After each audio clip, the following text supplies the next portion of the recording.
আপনারা আর কয়জন মানুষ এখানে? বিদায় হজে তো ১৬ লক্ষ সাহাবা ছিল। কি আল্লাহ রসুলের কথা শোনে নাই? কি কোন কোম্পানির লাউড স্পিকার ছিল? ওইখানে মনোযোগ ছিল, মনোযোগ। কি ছিল? আপনাকে একটা তথ্য দিব। গভীর রাত্রে মাটিতে ঘরে কান লাগায়া দেখেন, চতুর্দিকের অনেক আওয়াজ আপনি শুনতে পাবেন। আগের যুগে এটাই নিয়ম ছিল, এটাই নিয়ম ছিল। যখন কোনো দুর্যোগ আসতো তো দূর দূরান্তের আওয়াজ শোনার জন্য মানুষ মাটিতে কান লাগায় রাখত, তখন ওই দিকে ছুটতে থাকতো সাহায্য করার জন্য। এখন তো আমরা প্রযুক্তি নির্ভরশীল হয়ে গেছি।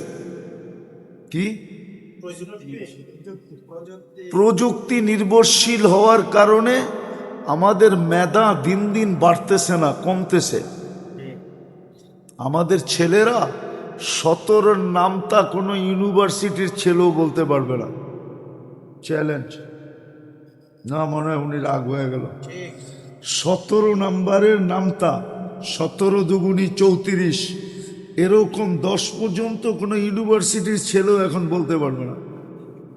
অথচ আগে ক্লাস 5 পড়লে 25 পর্যন্ত নামতা ঠোঁটাস্থ করতে হইতো। আমরা পড়ছি, পিটা চামড়া উঠে ফেলছে নামতা না পারলে। এখন তো ক্যালকুলেটর, ঠিক না? তা আমরা প্রযুক্তি নির্ভর হয়ে গেছি। আল্লাহ প্রযুক্তি নির্ভর হইতে বলেন না, আল্লাহ বলছে কুদরতের উপরে নির্ভরশীল হও। আপনাকে শ্রবণ শক্তি কে দিছে? মনোযোগ শক্তি কে দিছে? কাজে লাগান। লাউড স্পিকারের দিকে দেখলে আমার কথা বুঝে আসবে না। আর এটারও একটা কারণ আছে, দিনী মজলিস তো, দিনী, এই জন্য শয়তান আল্লাহর হুকুম মানতে দিবে না। এটা আল্লাহর হুকুম ছিল, ফাস্তামিউ ওয়া আনসিতু। আমি যদি ভুল বলি ওলামারা বলুক, কোরআনে আছে না নাই? ইদা কুরিয়াল কোরআন ফাস্তামিউ লাহু ওয়া আনসিতু।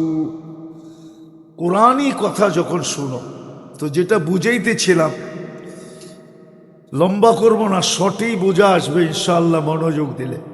যে একটা প্রশ্ন আমাদের মাথায় আসা স্বাভাবিক, প্রশ্নটা শোনেন তারপরে দেখবেন স্বাভাবিকই।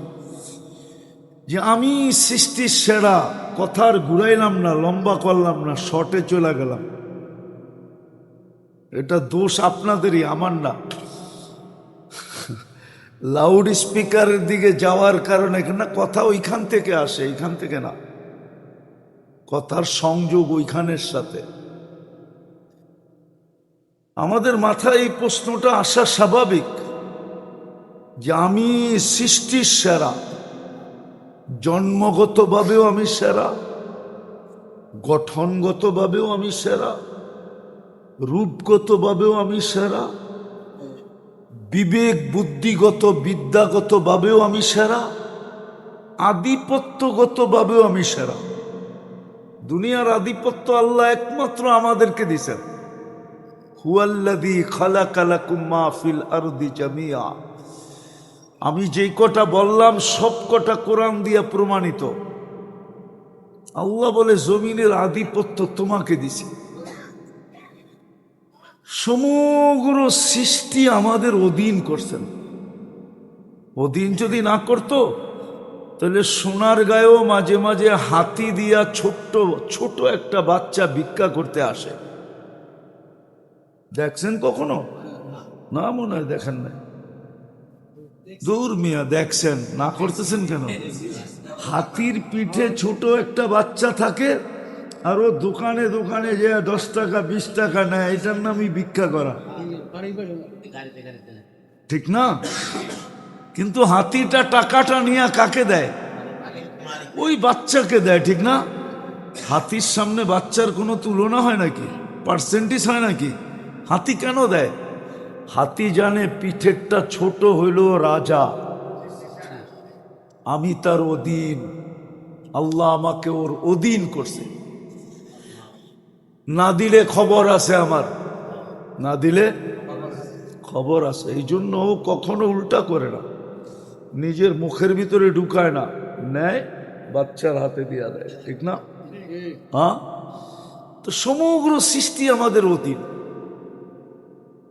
আপনাদেরকে এরকম গণাইলে সারা রাত্র গণানো যাবে, কিন্তু বুঝলে অল্পতেই বুঝবে। বলেন ওই মানুষটা কেন নিশ্চয় জন্ম নেয়? উচিত তো ছিল ওই মানুষটা মার পেটের থেকে 100% কমপ্লিট হয়ে আসবে, কেন? এটা সৃষ্টির সেরা। কি সৃষ্টির সর্দার, সমগ্র সৃষ্টি যাকে দেখে সেলুট দিছে, ঠিক না? কি ফেরেশতা সেলুট দেয় না? হ্যাঁ, ফাসাজাদাল মালাইকা, কুরআন তো বলে আদম আলাইহিস ইসলামকে দেখা ফেরেশতারা সেজদায় পড়ে গেছে। আর আমরা তো ওনার পিঠেই ছিলাম, ঠিক না? না ছিলাম না? হ্যাঁ, হুজুরে মানে না। শিশুর পিতা ঘুমিয়ে আসে সব শিশুরই অন্তরে।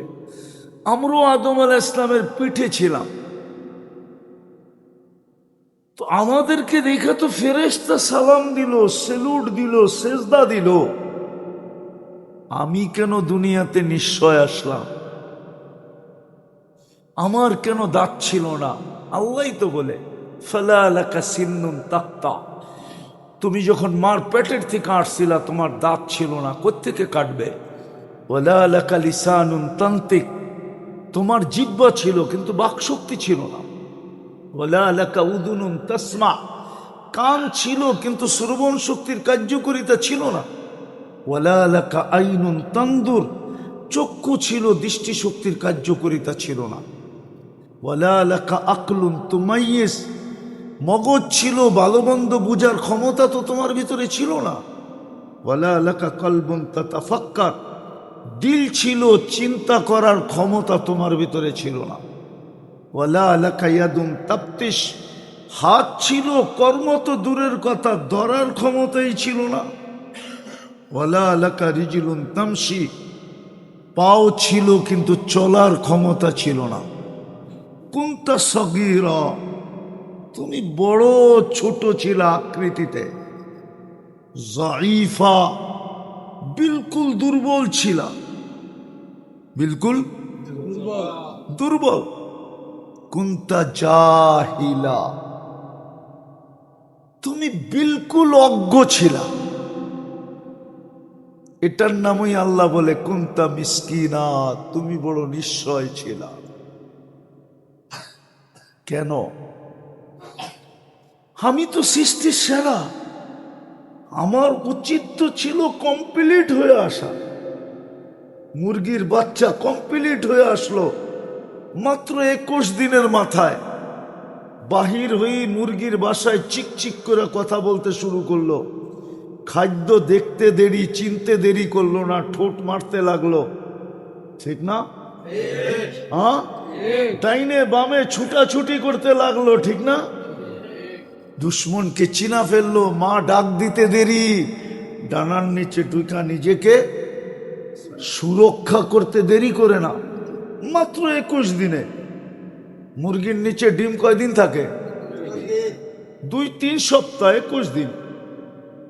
21 দিনে ফুটা বাহির হয়। আর আমি তো সৃষ্টির সেরা, আমি কেন নিশ্চয়? এই প্রশ্নটা আমাদের মাথায় আসাটা স্বাভাবিক, যদি আপনি বুদ্ধিমান হন।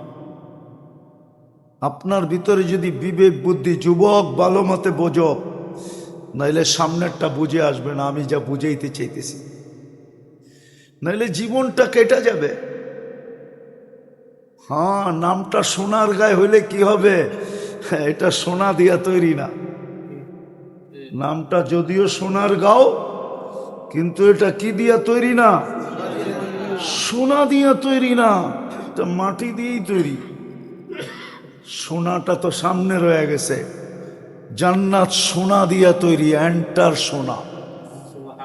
হ্যাঁ হ্যাঁ, জান্নাতের প্লেট পর্যন্ত সোনার, চামচ পর্যন্ত সোনার, সব সোনা দিয়ে তৈরি,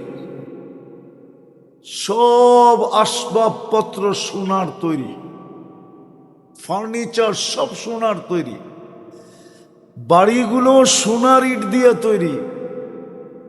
জান্নাতের সবকিছু স্বর্ণ তুল্য, বরং স্বর্ণের চেয়েও দামি, স্বর্ণের চেয়েও। হ্যাঁ, জান্নাতের কোয়ালিটি শুরু হয় রূপার থেকে।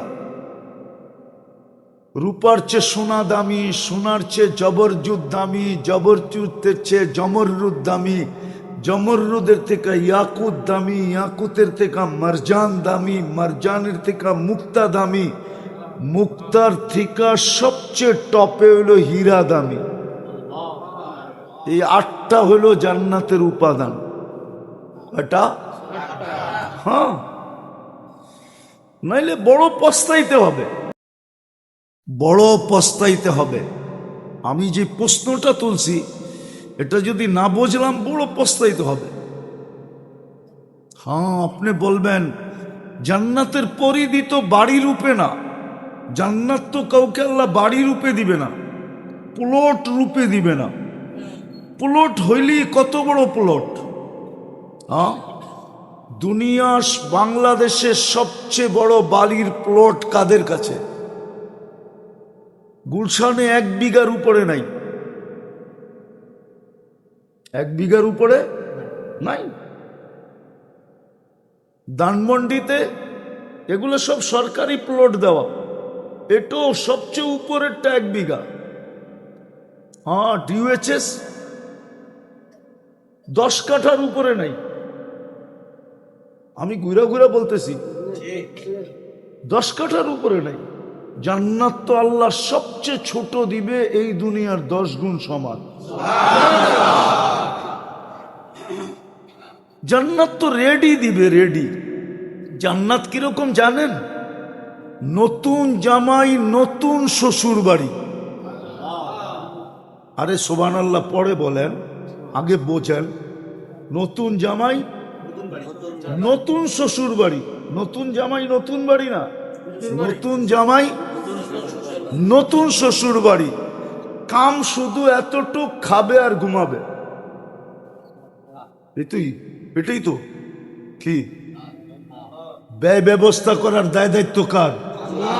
আরে না, শ্বশুর শাশুড়ি, শ্বশুর দাদি নানির, ঠিক না?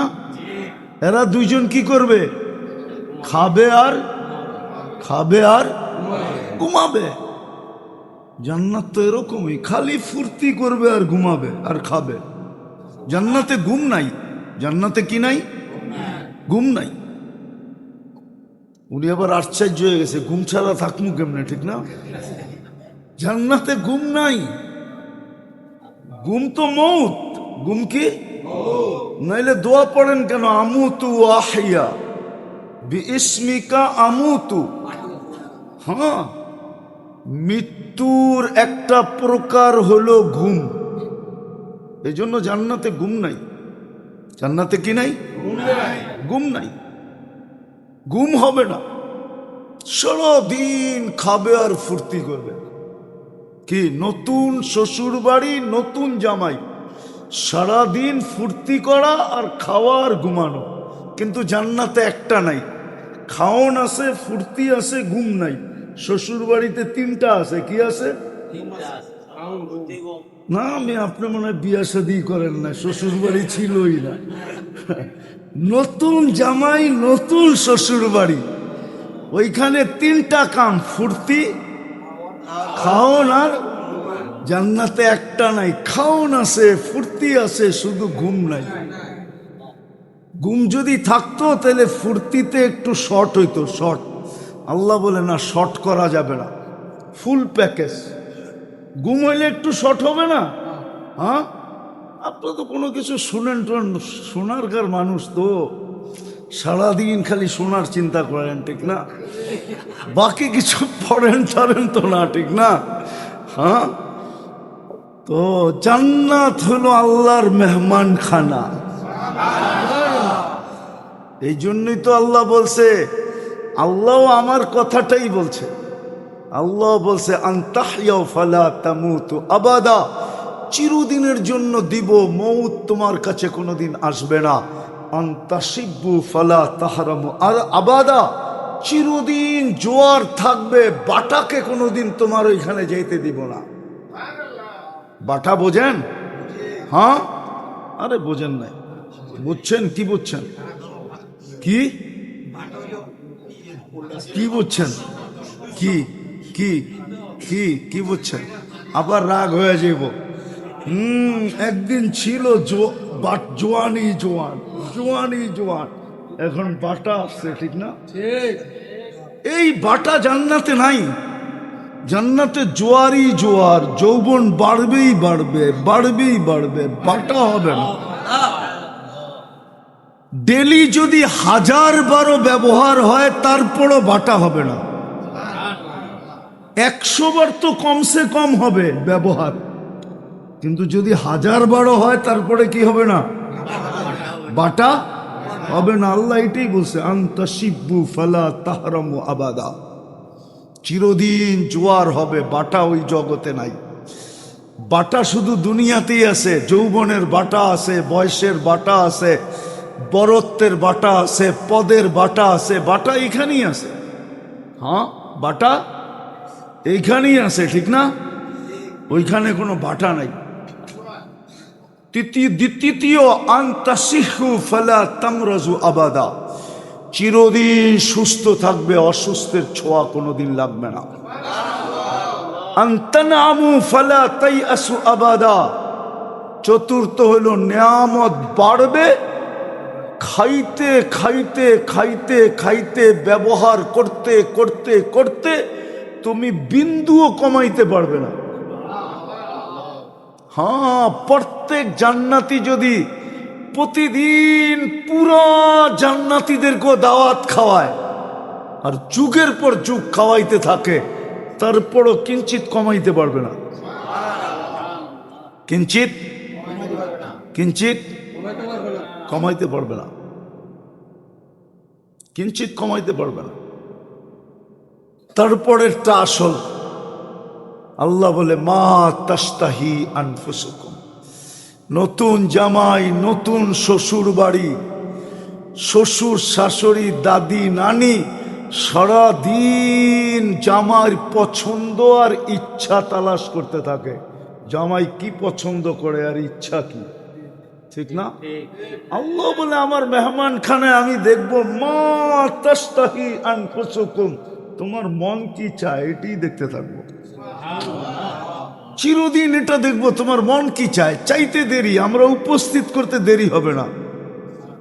তালুদ্দু আয়ুনুকুম, চোখে যেটা লাগবে ওটাই তোমার কাছে। এছাড়াও একটা আছে সালাত, এছাড়াও একটা সারপ্রাইজ আছে।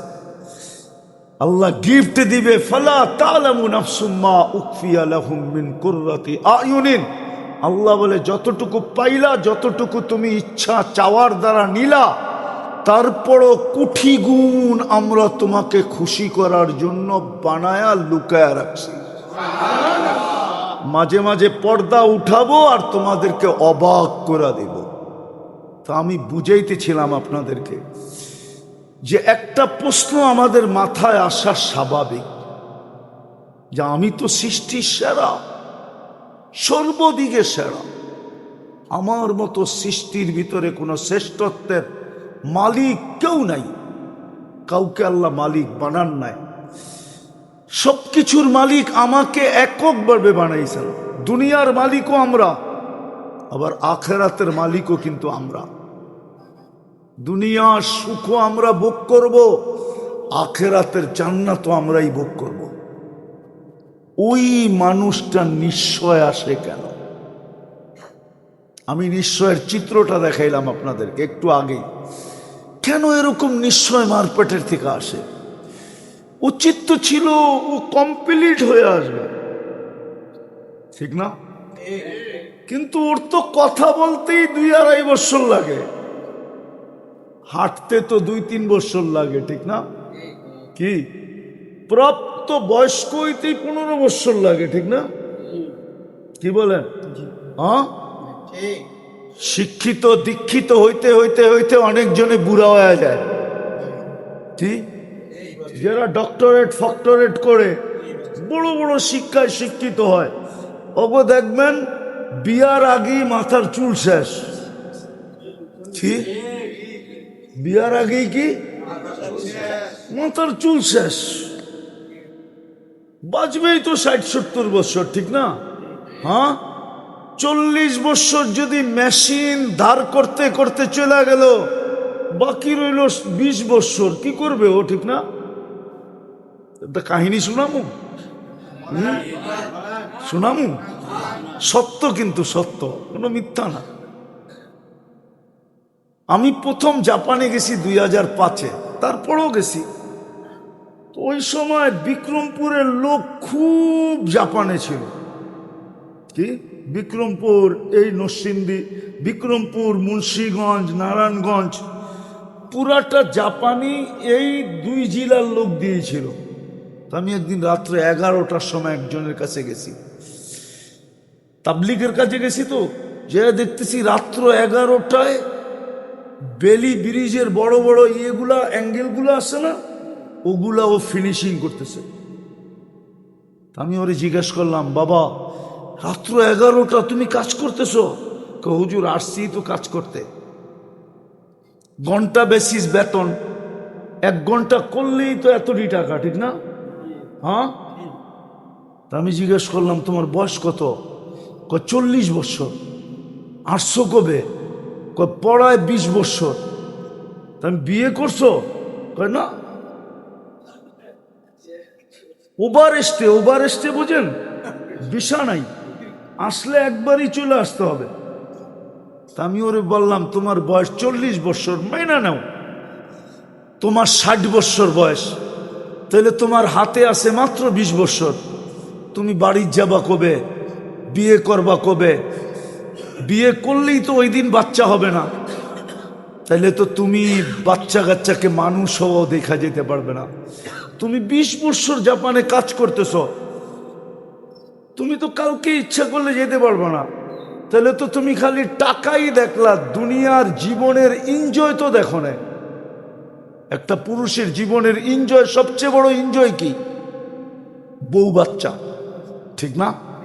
এর চেয়ে বড় এনজয় আছে নাকি? আপনারা মনে হয় মানেন না, ঠিক না? না, বিয়া শাদী করেন নাই, করতে মানবেন। একটা পুরুষের জীবনের সবচেয়ে বড় এনজয় হলো বিবি বাচ্চা। কি মুরব্বী একমত আমার লোকে? সবচেয়ে বড় এনজয়। তুমি তো দুনিয়ার স্বাদই বোঝো না, খালি দেখছো টাকা। দুনিয়ার স্বাদ তো তুমি দেখো না। সবচেয়ে বড় স্বাদ কি? সবচেয়ে বড় এনজয় কি? এইভাবে বলতেছিলাম, ওরে বুঝাইতেছিলাম, একটু ঘুরা গেরা আর কি। আমি দেখতেছিলাম ওর চোখ দিয়ে পানি পড়তেছে। আমি বললাম ঠিক আছে, 60 বাদ দিলাম, 70। তাইলেও তো তোমার মাত্র 30 বছর বাকি। তুমি তো ছেলে পেলেকে মানুষ হয়ে দেখতে, মানুষ হইলো, মানুষের মতো মানুষ হইলো। কেননা 25-30 বছর একটা ছেলে ভালো শিক্ষিত হইতে বয়স সময় লেগে যায়। তুমি তো নিজে দেখা যেতে পারবা না। তো কতক্ষণ পরে আমারে কইতেছে, হুজুর আগের থেকে চিনতো তো, বিক্রমপুরা পড়লা তো, ওর বাড়িঘর সব আমি চিনি, পয়সা বাড়ি। কই? পয়সা। আমারে বলতেছে, হুজুর আপনার মতো ক্যালকুলেটর দিয়ে আমারে কেউ বুঝায় না আজ পর্যন্ত। আমি এই মেশিন হাতের থেকে রাখলাম, কালকেই আমি দেশে চলে যাব। আমি কামের গুলি মারি আর টাকার গুলি মারি। আপনার মতো তো ক্যালকুলেটর দিয়ে আমারে কেউ বুঝায় না আজ পর্যন্ত। বাড়িওয়ালারও বুঝায় নাই। বাড়িওয়ালারও বলছে আরো কয়েকদিন থাইকায়, একবারে যখন আয়া পড়বি তো আরো কিছু দিন কি থাইকায়। কিন্তু আপনি যেইভাবে হিসাব দিয়ে আমাকে বুঝাইলেন, তাতে তো দেখতেছি আমার সবই শেষ, সবই। হ্যাঁ, ওই যে মনে আছে না? হ্যাঁ, ছোটবেলা পড়ছিলেন নাকি স্কুলে, বাবু সাঁতার জানেন? হ্যাঁ, ওই যে নৌকার মাঝি আর বাবুর কথা, সাঁতার জানেন? জানি না। তখন বলছিল আপনার তো 16 আনাই মিশা। হ্যাঁ, পড়ছেন না ছোটবেলা? ওরে তারপরের দিন থেকে ও আর কামে যায় না। হুজুর আমাকে এরকম ক্যালকুলেটর দিয়ে কেউ বুঝায় নাই।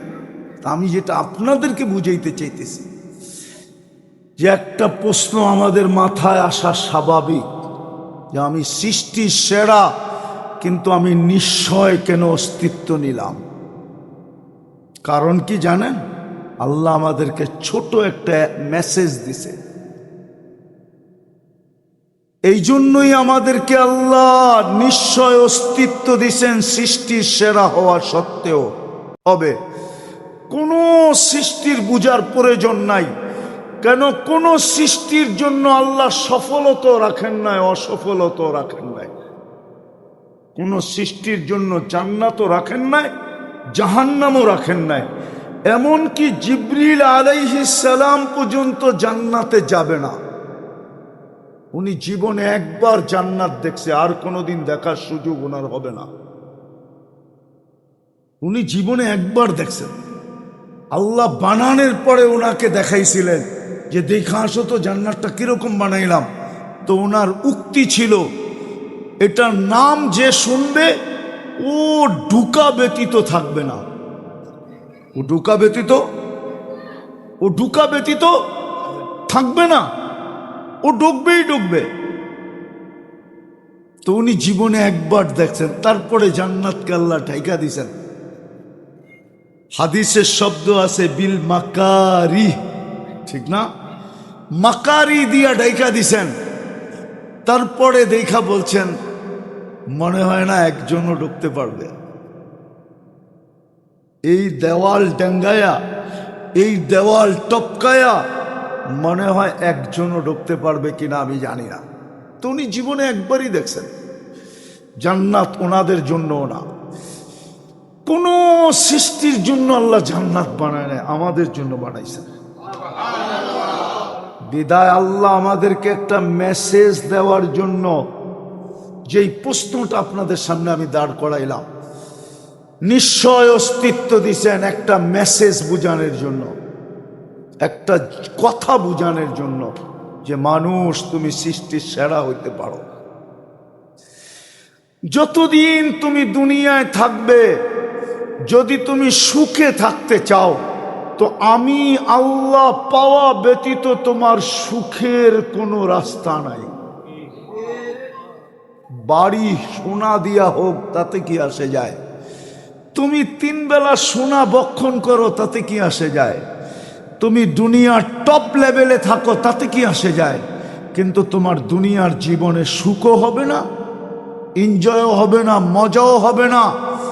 তোমার জীবন হবে না যদি তুমি আমাকে না পাও। কাকে? কাকে?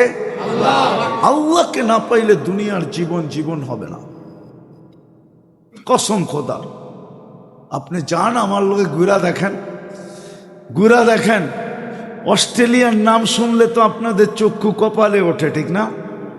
অস্ট্রেলিয়া কত মানুষ যাওয়ার জন্য পাগল, ঠিক না? ওইখানে 4 জনে 1জন মানসিক রোগী। আমি একবার না একাধিকবার যায়া বলতেছি, একবার না একাধিকবার আমি ওইখানে জিজ্ঞাসা করছি, 4 জনে 1জন কি? 4 জনে বলেন তো। উন্নত দেশে মানসিক, আমাদের দেশে মানসিক রোগীর হাসপাতাল কয়টা? সরকারি ভাবে কয়টা? কোথায়?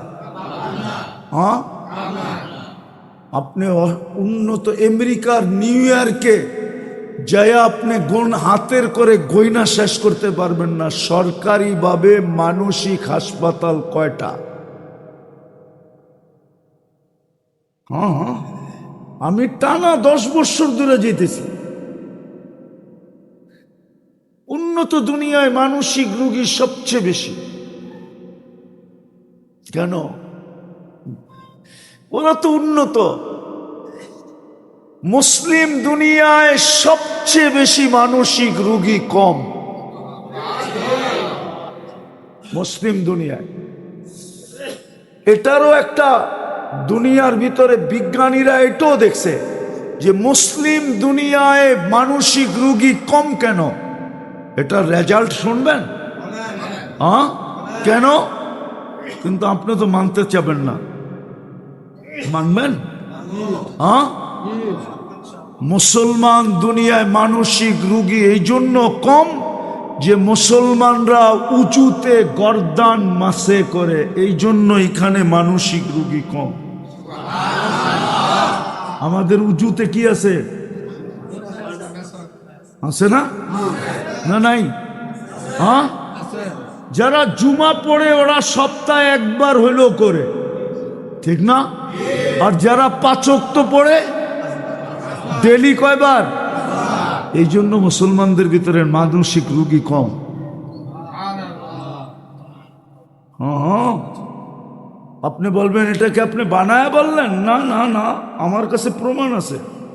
আমি দুনিয়া ঘুরতে থাকি, আমি বিজ্ঞানদের অনেক তথ্য জানি, যেগুলো আমার কাছে খবর আসে, কেউ না কেউ আমার কাছে পাঠায় দেয়। হ্যাঁ, এরম মনে করেন না নাসায় মুসলমান নাই, নাসায়ও মুসলমান আছে। বড় বড় মুসলমান শিক্ষিতরা নাসায় চাকরি করে, ওদের তথ্য যখন আপোষে আদান প্রদান হয় এটা লিক হয়ে যায়, চোখা চোখা থাকলে পাঠায় দেয়।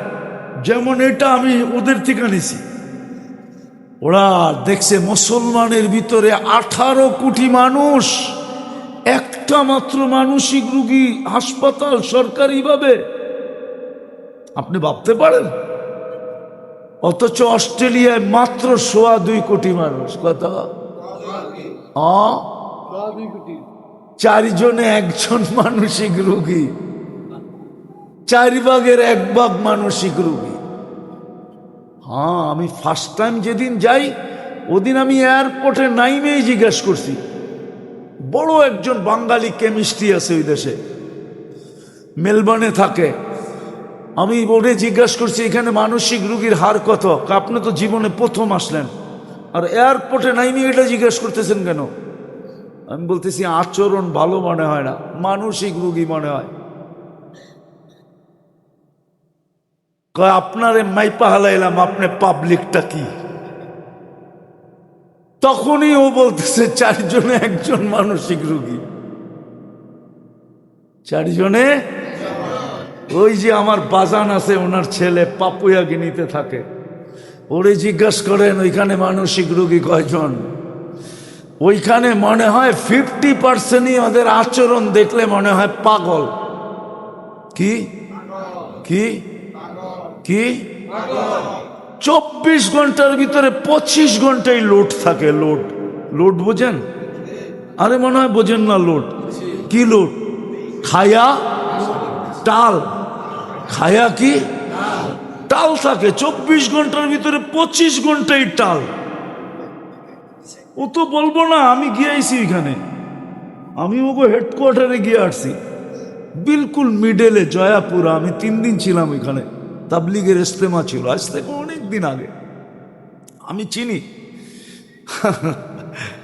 এই জন্য আপনাদেরকে প্রশ্ন উঠাইলাম আমি এটা।